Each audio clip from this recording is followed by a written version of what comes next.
A lot has gone into the seemingly simple task of helping players get a good game of Commander.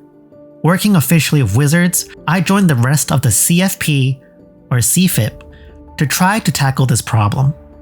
The bracket system is a simple set of 5 categories that work off shorthand labels. As we all know, every deck is a 7, so this time we tried to move away from a numerical power scale and focus on something more aspirational. Aspiration is key because, at the end of the day, deck composition is only half the story. A spike can always pub stomp a casual game with a casual deck, and vice versa, a casual player can disrupt a CEDH game with a CEDH deck but not with a competitive mindset. Labels and aspirations are really important to help convey what we want to do. Do we want something silly? Something within the higher power range? Or are we playing CEDH with no spite scooping and careful tracking of priority in the stack and starting a podcast after we top 16 a locals event? Casual, high power, and CEDH are the easiest ways to organize games by power level, and it's often the in-between that makes things extra complex, where the lines start to blur between a casual deck with a Force of Will someone opened, or a high power deck that is playing a more trash commander. This is why we have the Gamechangers system that has a list of cards that the group decided that dramatically warps how a game is played. This is not a ban list, but a list of cards to watch out for. They include tutors, specific stacks pieces, fast mana, strong value cards, combo cards, free counters, certain game warping commanders, and some other cards. The bracket system gives each bracket an amount of cards your decks are expected to play from this list, with the ultimate goal to help people find out what game they're trying to play, rather than being a strict classification. There's always going to be exceptions.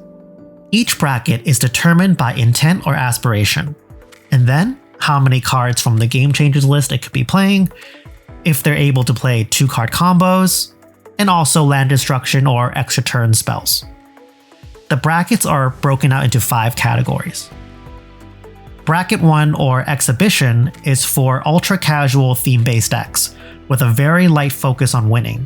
There should be no cards from the Gamechangers list, no 2-card combos, minimal tutors outside of the Gamechangers list like Diabolic Tutor. There should be no mass land destruction and no extra turn spells. Then we have Bracket 2. Core is for decks close to the power level of an average pre-constructed deck or pre-con, with a balance of fun and winning. And again, there should be no cards from Gamechangers list, no 2-card combos or mass land destruction cards. Here is where you can start to play a little extra turn spells, but not to be looped. Tutors are still a minimal. Okay, so here's my thoughts on Bracket 1 and 2. I think in theory they seem distinct, but I'd rather just put everything into one casual bucket.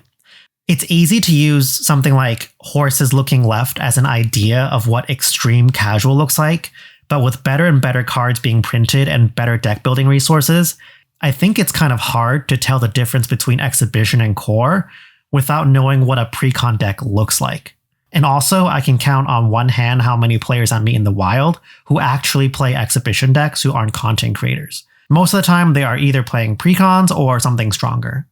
Which takes us to Bracket 3. Upgraded is for decks stronger than the average precon.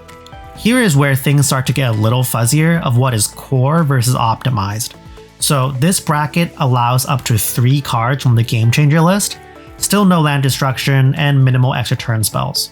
You can start playing combos here as long as it's not a fast one, so you're really playing combos to help end a long game, rather than something you gun for in the very beginning. So here's where the Gamechanger list really shines to me, because it's the easiest and fastest way to start breaking down the differences between what used to be a 6, a 7, and an 8. Is 3 the right number of cards from the Gamechangers list? I'm not sure, but I like the Gamechanger list here because you don't need to know what an upgraded deck looks like, you just follow the restrictions. The next bracket is Optimized, which is for high power decks with no restrictions other than the ban list. So this might sound like CEDH, but there's a difference between CEDH and Optimized. So let's go to Bracket 5, CEDH. We defined it as having a focus on competitive metagames. But also, CEDH carries an expectation of competitive integrity and game state maintenance that is something not as widely adopted in other power levels. So minimizing spike plays, sorcery speed concessions, all of that. I want to add that while CEDH is part of the bracket system, nothing fundamentally changes about how it's played since the last few years. So if you've been playing CEDH, no changes. I know you're used to hearing that. The gap between high power and CEDH has always been the fuzziest for me. And after having this argument for almost 4 years now, trying to advocate for jank brews in CEDH and stop pub stomping in high power, the best way for me to break the two apart is behavioral, which is something I specifically advocated for in the definition of Bracket 5. You could theoretically take a high power list and a CEDH list side by side, and they could look similar, but it ultimately ends on how the player is piloting the deck. How they're playing the game is truly what separates a high power player and a CEDH player. CEDH also has the benefit of being very distinct, with a lot of players specifically looking for it or requesting not to play it. So even though this gap might be fuzzy, I'm not very concerned about it. This is the first launch of the bracket system. It's the culmination of a lot of voices, thoughts, and effort to create the simplest system to help players find reasonably good games. We know it's not perfect, and as you've heard, I disagree with a little bit of the list myself. But ultimately, the goal is for you all to try it out with your playgroups and let us know how it works.